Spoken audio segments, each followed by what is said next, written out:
Well, hello beautiful people. Welcome back to my channel. My name is Manza, and in today's video I will be sharing with you one of my favorite Thanksgiving sides, which is cornbread dressing or stuffing, however you call it. And in today's video I will be using shrimp and crab meat. Feel free to use any meat of your choice, and if you don't eat meat, feel free to just go with the vegetables. I promise you, you're going to have a really delicious and moist dressing.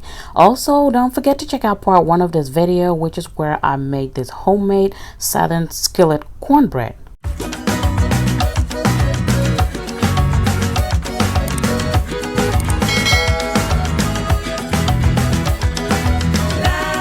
So to make your cornbread dressing, of course you're gonna need some cornbread. Now there are some that they sell that's already made and just like crumbed and everything, but I highly suggest that you make your own cornbread. And as I mentioned in the intro, I already have the recipe for this particular cornbread. This is my southern skillet cornbread. It is not a sweet at all, and it is so dense and buttery, the perfect texture and flavor you need for your cornbread dressing or stuffing. Now what I'm doing here is just breaking everything up, and make sure that you stale it overnight. Just let it sit on your counter overnight.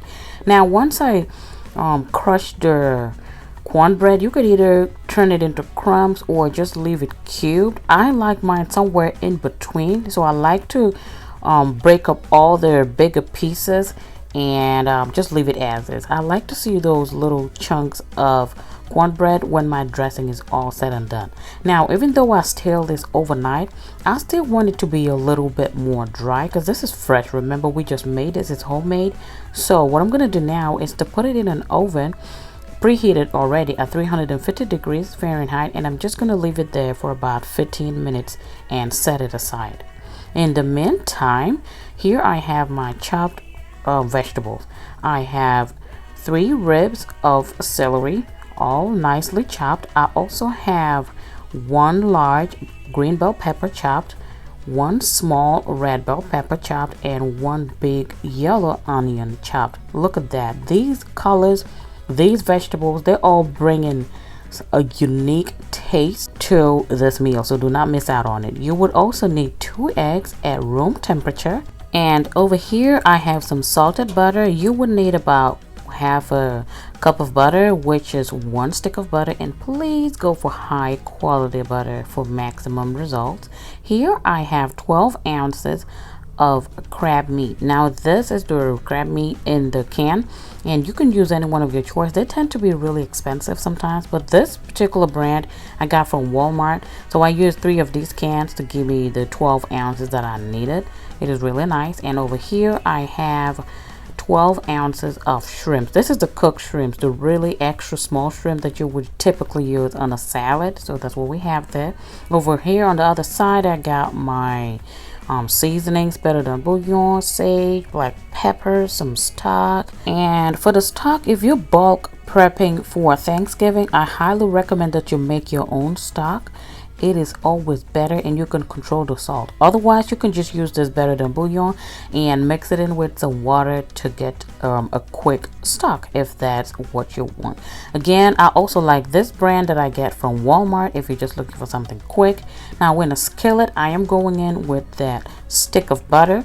Again guys, this is the time where you really want to up your game as far as cooking this holiday season by getting high quality ingredients. Trust me, it's going to make a whole lot of difference. So once we get the butter all melted, we're going to go in and add all the chopped vegetables. These colors just give me so much joy. Leave a comment below if you're like me. I just like prepping my vegetables ahead of time and just looking at them. They just look so beautiful, so wholesome. So we're going in with those onions and the green bell peppers, the red bell peppers. Now the red bell peppers might be optional for some people, but I like those pop of colors. Technically what you really need is the celery, the onions, and the green bell peppers. Okay, now just go ahead and give that a quick stir in that butter. I am just cooking on low to medium heat. We're just trying to saute these vegetables, nothing serious over here. All right, So just get that incorporated. If this is your first time on this channel, you are highly welcome. My name is Mansa Queen, and we throw down in this kitchen every week, so join the family. After about 3 minutes, now I have here some crushed garlic cloves. This is about 4 garlic cloves. I always like to use fresh garlic, but if you don't have any fresh garlic handy, go ahead and use 1 tablespoon of garlic powder. Again, just fresh ingredients just make that difference, and I'm so used to it, and I always have garlic at home. You would also need some black pepper to taste. Adjust your seasonings to your own preference. This is just a guide. You would also need some thyme. I used about 1 teaspoon of thyme. You can use the fresh thyme, but this is the organic one, so it's really good. And I also have some sage, and I went in with also 1 teaspoon of sage. At this point, I also like to add a little bit of salt. Be mindful of the salt because we're using salted butter, and all of the salt will accumulate at the end, so just be light-handed. Toss all of that together in that butter, and by this time it should be smelling so good. And as you can see, the vegetables have wilted quite a bit.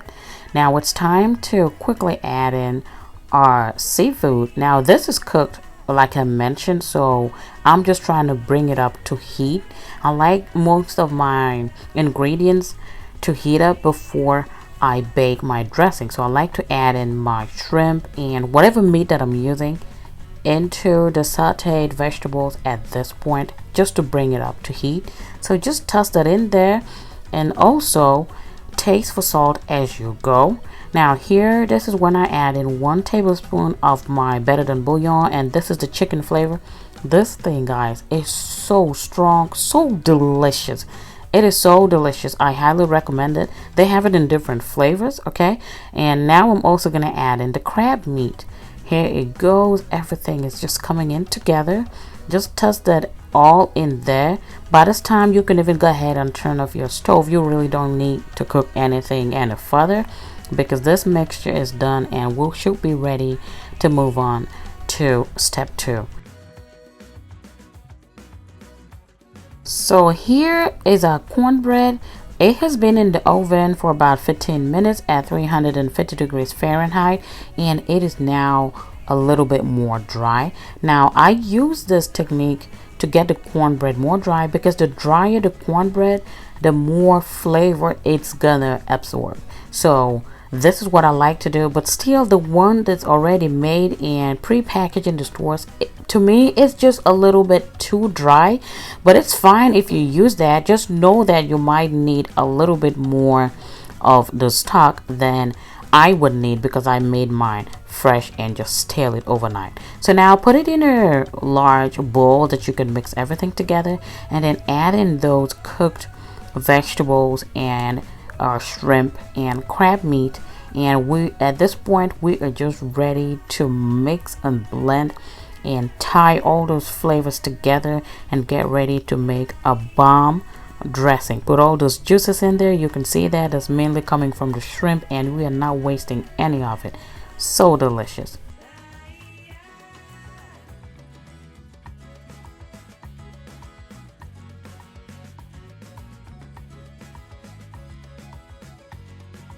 If you're enjoying this video, as usual, please support your girl by hitting on that like button. Give it a thumbs up. It really does help my channel to reach more people like you who might benefit from these videos. Okay, now that I have mixed everything together, I am going to taste for salt. Please make sure you do it gradually and then adjust any seasonings that you may need. Now, a great tip, I am going to be adding 1 10-ounce can of cream of mushroom. Guys, cream of mushroom, cream of chicken, any of those cream of stuff. Use 1 can of that, and let's talk about moisture. Let's talk about flavors. Let's talk about texture. Guys, listen, this makes all the difference. Just add 1 can of that. There's also cream of shrimp, but it's so hard to find. I couldn't find it anywhere, so I went with the cream of mushroom. and it has tiny bits of mushroom. If you don't like mushroom, just get the cream of chicken, but I highly recommend adding that. And once we get that in, we will now go in with our stock. Now I recommend you add the stock gradually. The cup contains 4 cups of stock, so I kept adding it gradually. I ended up using 3 cups of stock. Now this would all depend on how you like your dressing when it comes out of the oven. I like mine really moist, but I don't want it mushy at all. So if you like yours a little bit more on the wet side, you can add all 4 cups. Now once you check for salt and everything is on point, now you want to add in the eggs, because once you add in the egg, you're not supposed to be eating this if you don't want to get sick. So make sure you taste for salt and everything is adjusted and on point according to your palate, and go ahead and add the 2 eggs. Just beat them up lightly and put it in there, and now we're just ready to fold it in together.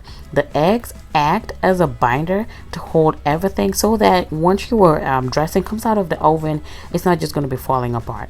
Now in our 9 by 13 baking pan, I am going to go ahead and lightly butter it to bake our dressing in there. And also your oven should already be preheated to 350 degrees Fahrenheit so that we can bake this beautiful cornbread dressing. Let me know what your favorite flavor or meat of choice is as far as dressing. Are you a fan of cornbread dressing, or do you prefer the bread, going with the bread to make your dressing? Let me know in the comment section below. What is your family's favorite? What are the favorite things that you like to add in your dressing? I always like to hear from you. So once we get that all smoothened out, it fits perfectly into our 9 by 13.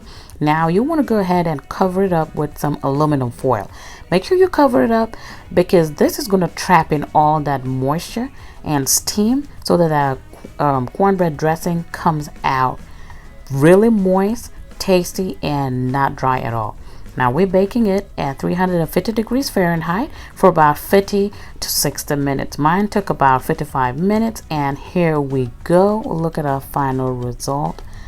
Talk about colors. You could see those peaks of colors just popping out. You can see some of the shrimp popping out as well. Guys, let me tell you, if you are a fan of seafood, I highly recommend that you add this to your Thanksgiving menu. You would not be disappointed. I promise you, as usual, you would not be disappointed. Now, this is fresh out of the oven. I'm just going to let it sit for about maybe 5 minutes, and we will dig right in and see what we're working with.